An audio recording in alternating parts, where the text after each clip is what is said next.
On the Business Courier front page centerpiece this week, a look inside the company in the big building at 5th and Race with the mysterious name. More specifically, a talk with the talent tiger who is helping shape the future workforce at 8451. Last year, 8451 was purchased by Kroger and split from dunnhumby. The fast-growing data firm has helped Kroger dominate the grocery industry by mining best-in-class shopper data. But 8451, which relies on highly skilled analytics software and data operators, wasn't mining data for itself. So the CEO created a talent team to overhaul hiring practices and brought in talent tiger Beth Giglio, a highly regarded Cincinnati human resources pro, to apply data mining techniques to hiring. We want to do the same thing for employees, understand our employee base better than anyone else knows them, and what can we do in terms of engagement strategies, in terms of recruiting and development strategies to make it the place that anyone wants to work. In the past 12 months, 8451 has brought in 182 workers. Giglio says for great talent, the market is more competitive than it's been in a decade. Business Courier Rob Dahlmeyer did the Q&A in this week's print edition with Beth Giglio and joins Business Watch producer Kelly Leon in the studio with more on what he learned. Rob and Kelly. Thanks, Tag. Rob, thanks for being here. Thank you. Okay, so 8451 is focused on creating customer loyalty and really identifying what customers want. Right. So yeah, those Kroger cards that you have, that's 8451. Gotcha. Yeah. So what they're doing then is turning that concept inward to their own company. Yeah. Am I understanding that right? Exactly right. So they've got this gleaming new building you just saw downtown. It's actually just a block from the Business Courier, and it's, you know, I think they've got about 800, 700 people in there.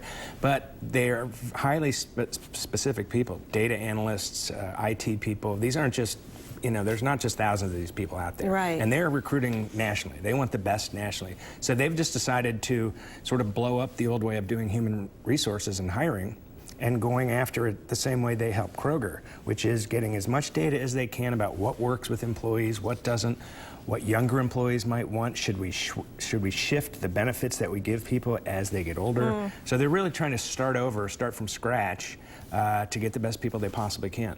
And Beth was saying that the market right now is so competitive. Well, unemployment here is 5%, so that's what they call almost full employment. In other words, if you want a job, you can pretty much get a job. Yeah. She said it's at its worst with highly talented people. So really good people have really good jobs right now. That's essentially across most industries. So that's where it gets tough. That's where you have to have a better value proposition. You have to say, come here, come to 8451 because we have a better culture, we have better benefits. It's not just a salary, that's a big part of it. But it's a war. It's a war for talent. Wow. Do they do training? Like, do they get people in and then teach them those jobs? Absolutely. So they get, a lot of the hires they have are kids, I should say kids, right out of school, but they've got masters and PhDs even in data analytics. Yeah. But they're young people. Oftentimes this will be their first job. Oftentimes these are people who may have gone to New York instead of Cincinnati. Yeah. So yeah, they come in and they get about half their employees through referrals from other employees. So it sort of builds on itself, and then they teach them the way at 8451. Yeah. Well, it's a great story. Quickly, there's a lot in there. You need to read the print edition, but give me the takeaways that really stood with you after you talked to Beth. The one thing she said to me, I think that what stuck out the most, she said, if you are somebody who wants to work somewhere where there's a really good set of rules, and here's what you're supposed to do today, this is not the place for you. She said this is a very collaborative place. The employees actually end up making a lot of the decisions on rules there themselves and benefits and what they should be doing. So it's very human, very collaborative, and not necessarily somewhere to go if you just want to paint by numbers. Gotcha. All right. Check out the print edition for way more. Peg, back to you. It's a great read. Thanks, Rob and Kelly.